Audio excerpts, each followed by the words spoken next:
Yun, malabo tayong makapag tanim bukas mga kapangil.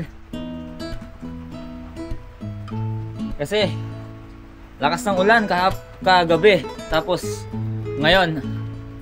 Pero tapos ko na yung rinorotor ko. Tatamnan na lang mga kapangil, no? Pero mukhang hindi. Tayo muna pagbibigyan ng panahon sa pagtatanim bukas. Kasi bukas yung date na magtatanim tayo eh. Pero ipagpa next bukas na lang natin. So ito. Pero pumunta ako kanina dito ng umaga mga kapangil. Ito yung update sa ating kalabasa. Ayan. So balid may nagbuka na yung kanyang bulaklak dito mga kapangil. Tapos meron siyang ulit ano dito. Bunga rito. So ang ginawa ko dito since nagbuka na siya. Ayan. Ayan oh. May nilagay na ako dito na male flower. Ayan.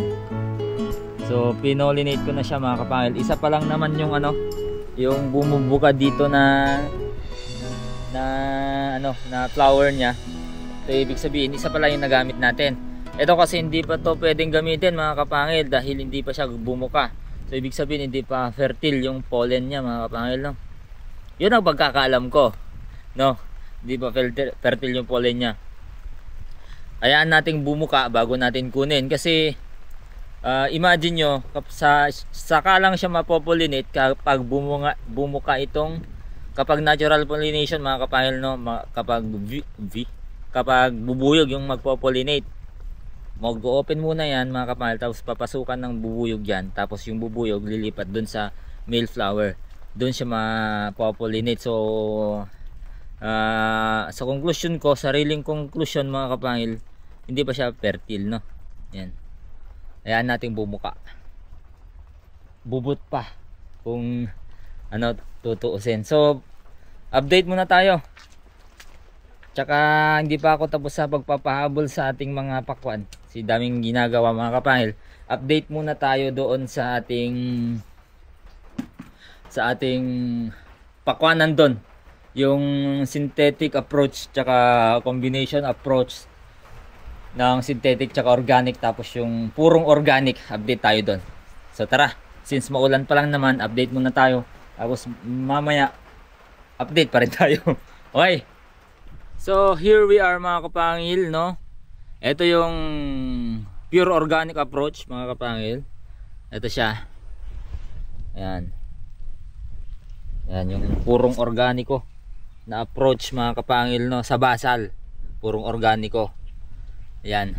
Tapos tatlo to eh, tatlong linya, isa, dalawa, tatlo yung nasa gilid. Ganyan yung dahon. Medyo dilaw pa rin hanggang ngayon. Tsaka maliit yung tangkay.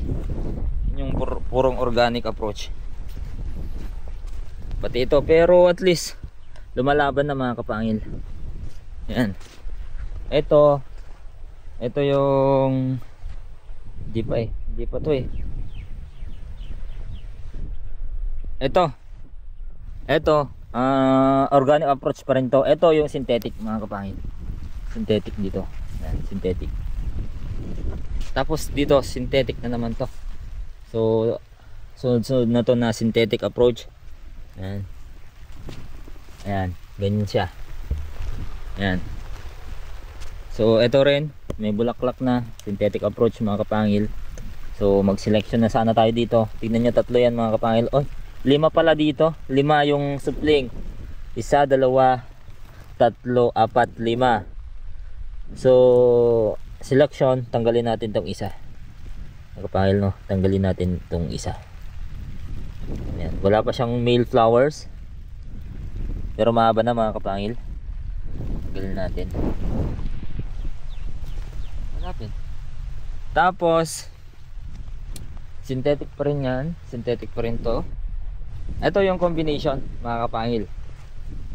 Malulula kayo sa tangkay ng combination natin. Ayan o. Ayan. Ito yung combination. Although hindi, pasensya na, na SD card full tayo. Salita ako ng salita mga kapangil. Na SD card full pa tayo. Ito yun o. Ayan o. Ayan, napakahahaba ng tangkay tsaka tangkay ng dahon. Ito naman mga kapangil, 1, 2, 3, 4, 5. 5 pa lang yung ano niya, Kaya kakatanggal ko lang eh. Naibilinag ko pero hindi pala naka ano yung camera kasi wala siyang SD card, full na. Tignan niyo yung ano pagitan ng node to node mga kapangil oh.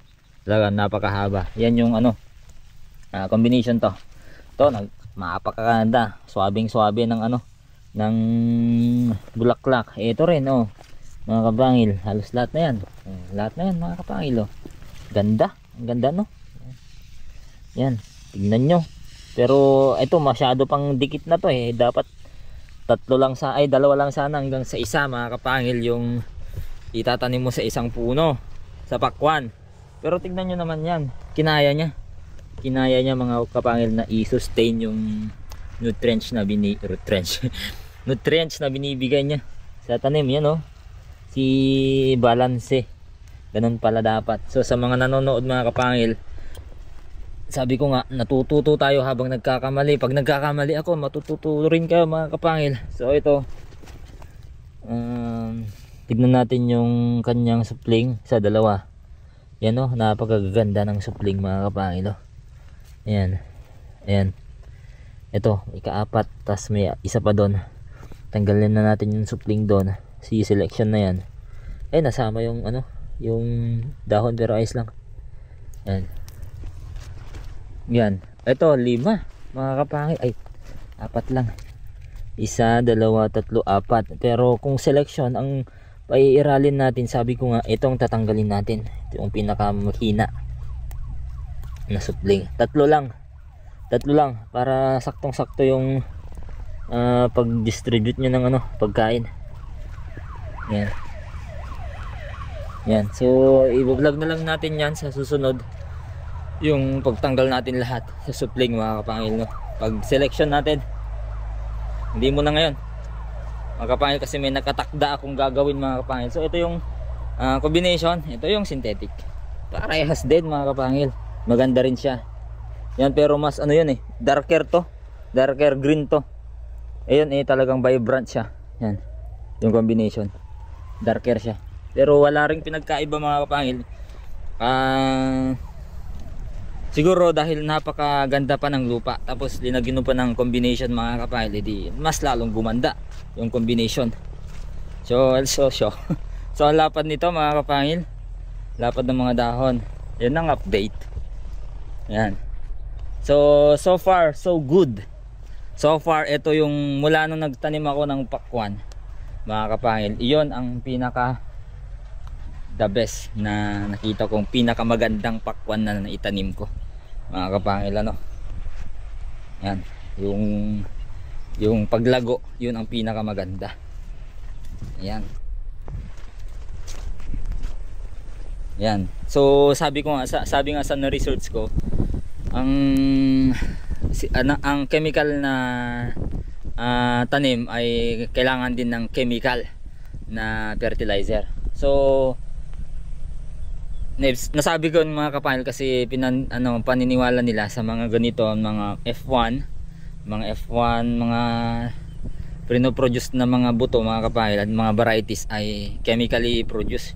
Yan mga kapangil yung sinasabi. Although natural talaga yan, pero yun ang mga seed producer company talagang ang tawag nila diyan chemical seeds mga kapangil. Yan. Ang natural seeds yung mga binuto mo na lang na galing sa pinagkainan, yun ang natural na seeds. Pero kung na-process nila yan mga kapangil, nilagyan ng mga chemicals kasi yung buto kasi may nihahalong chemical dyan. Yung di ba pag bumili kayo ng buto, mayroon siyang nakakoat sa kanya na mga kulay-kulay, yun mga chemical yun na nilalagay mga kapangil. So yun ang update.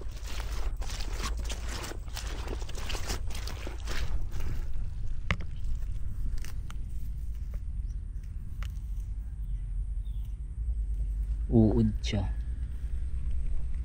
hindi natin alam kung saan nagsuot pero uod siya mga kapangil no?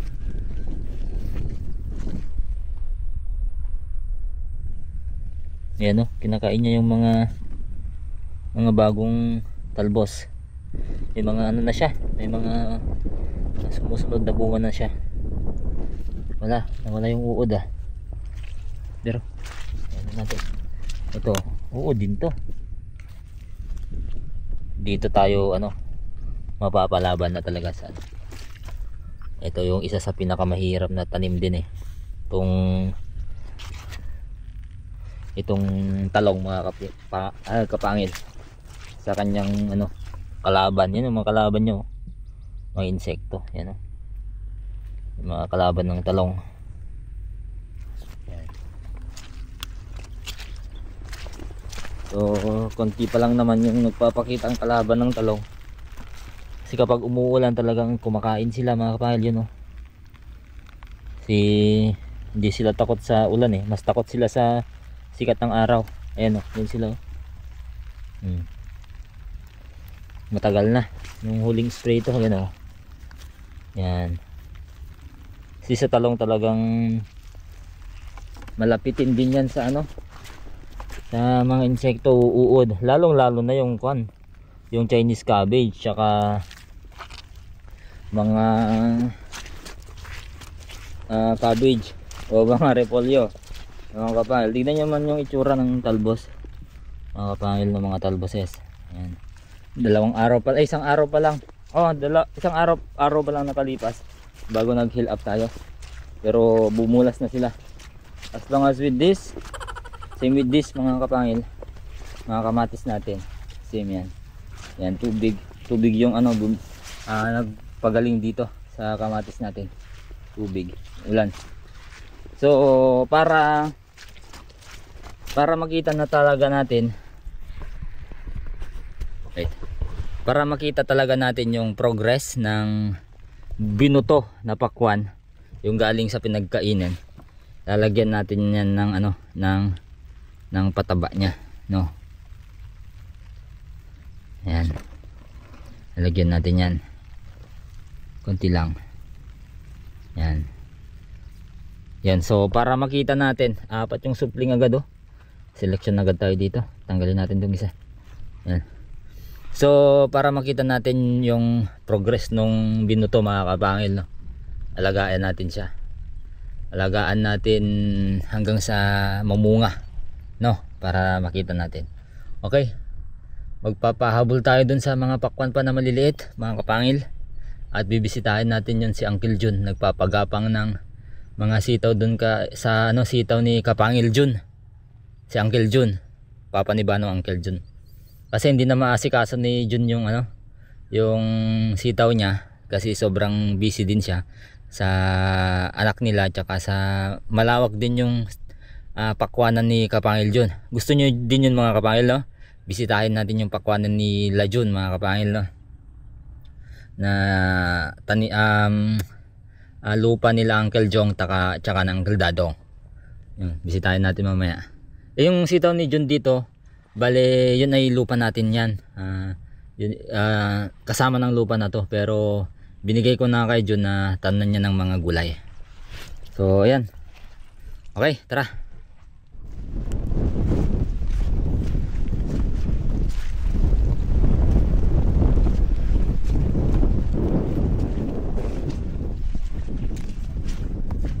Mukhang ang daming tulos-tulos niya, Uncle.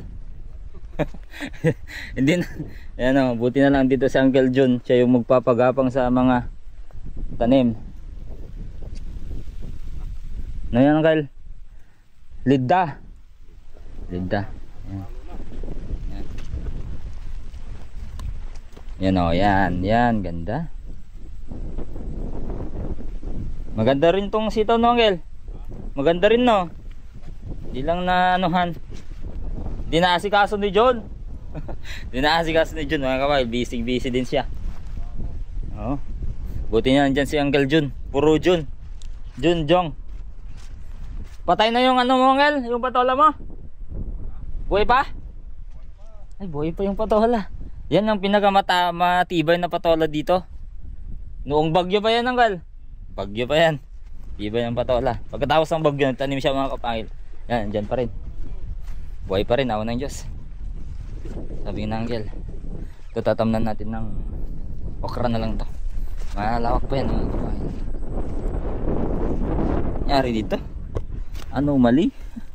Nagka-anomaly. Daming supling. Yan o. Ayan o, dala-dalawa. Tatlo.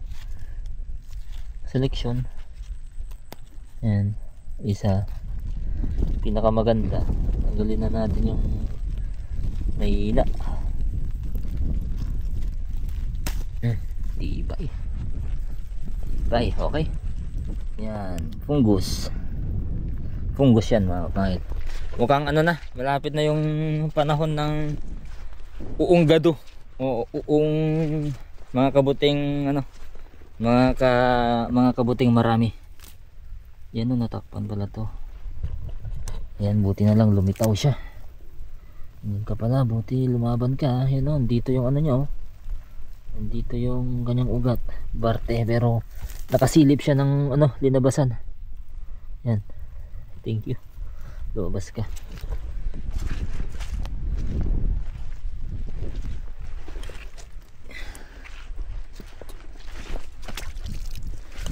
Ayan, so pahabol ulit.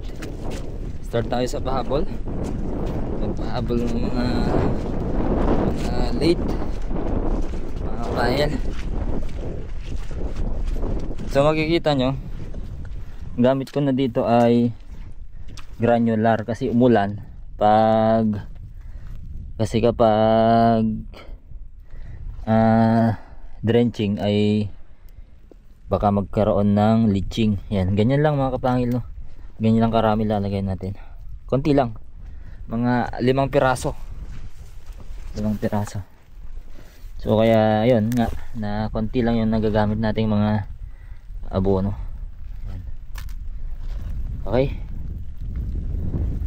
tanggalan na natin ito. Ay, hindi na natin isip pahabol, hindi na natin tatanggalan ng talbos. So yun mga kapangil,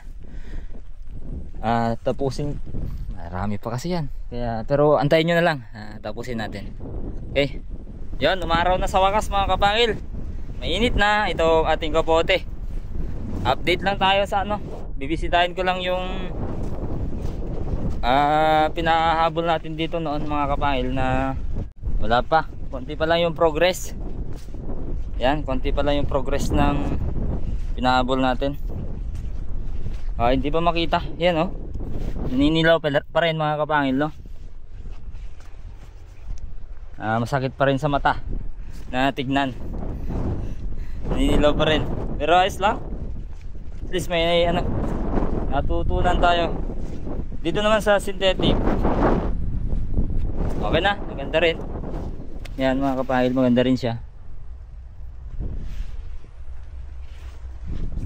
Ito maganda rin, pero kailangan na yata ng ano, ng side dress. Hindi pa kasi na side dress to mga kapangil, so basal lang yon.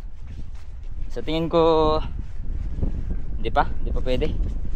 Antayin lang natin to, kasi baka pag sinide dressan natin yan, mas lalong pupulas, mahuhuli talaga to, itong mga tanim dito na pinapahabol natin. Paano natin mapapahabol to kung papatakbuhin natin yung isa ng mabilis, no? Mga kapangil, takbo na sila oh. Yan oh. Yan, may bulaklak na din, millflower mga yan. Ilang oras na ba? Sarap magbukid talaga mga kapangil, di mo nararamdaman yung pagod. Although talagang napapagod, pero di mo nararamdaman yung takbo ng oras. Kala mo kasi mabagal eh, mapakabilis pala. Pag hindi mo hinihintay yung oras mga kapangil, napakabilis ang oras. Kapag hinihintay mo, ang bagal, no? Pitas tayo ng binhi mga kapangil. Ayan o, yung mga binhi natin. Basta nanilaw na sitaw, okay na yan. Dito na tayo pwedeng magtanim ng ano, ng pangkain na mais. Kasi ano yun eh, marami nang naipon dyan na nitrogen ng sitaw na to. Nasa lupa na yan mga kapangil. Yan, baka makalimutan na naman natin kakainin ng ano to, ng daga. Ito wala nang laman, ay meron.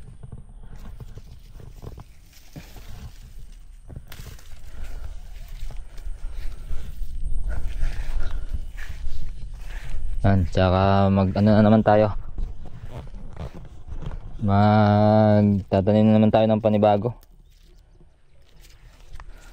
Bukas pala matutuloy yata kami sa pagtatanim mga kapangil. Huminto na yung ulan eh.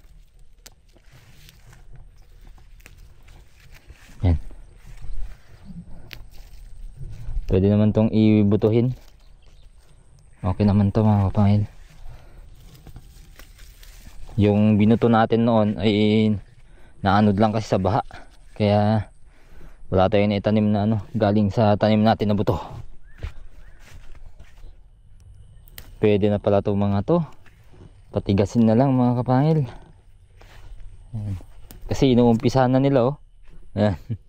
Mga daga,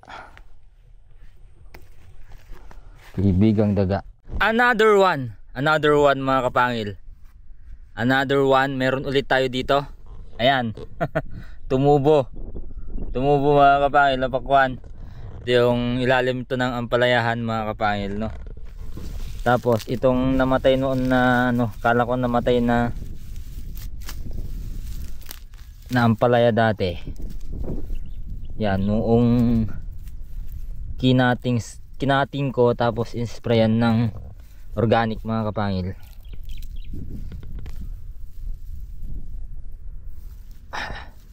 Ayan o, nabuhay, pero ayaw matanggal yung ano. Pag tinanggal, matatanggal na din yung tanim. Daganan lang natin, ay tabunan na lang natin yung ano, yung lupa. Labas natin tong supling ng ano.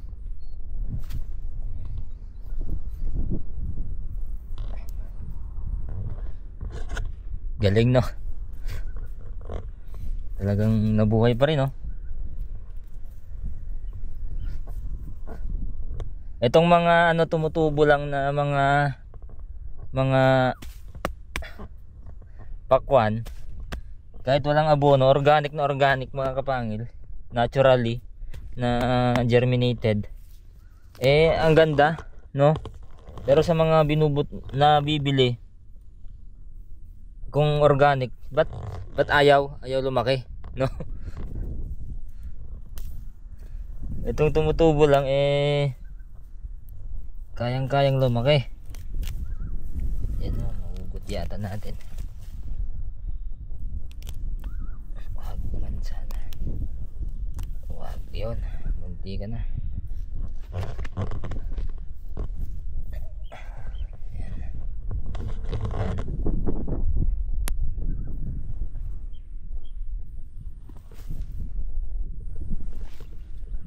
Kusa nang mamamatay yan, mga damo na yan, maninilaw, mamamatay kung matatakpan. Pero kapag may umusli na dahon niya, may sarili niyang dahon, mabubuhay pa rin yan. Kasi may ano, may gagawa ng ano, ng pagkain ng tanim. Parang nilinis na lang din natin. Pakwan na tumubo yan mga kapangil. Isama na din natin to. Yan. Sa puno na lang naman siya ano, mahirap tanggalan, bunutan. Meron pa palang nilagay si Ado dyan ano, mga talong mga kapangil. Sobra sa talong namin.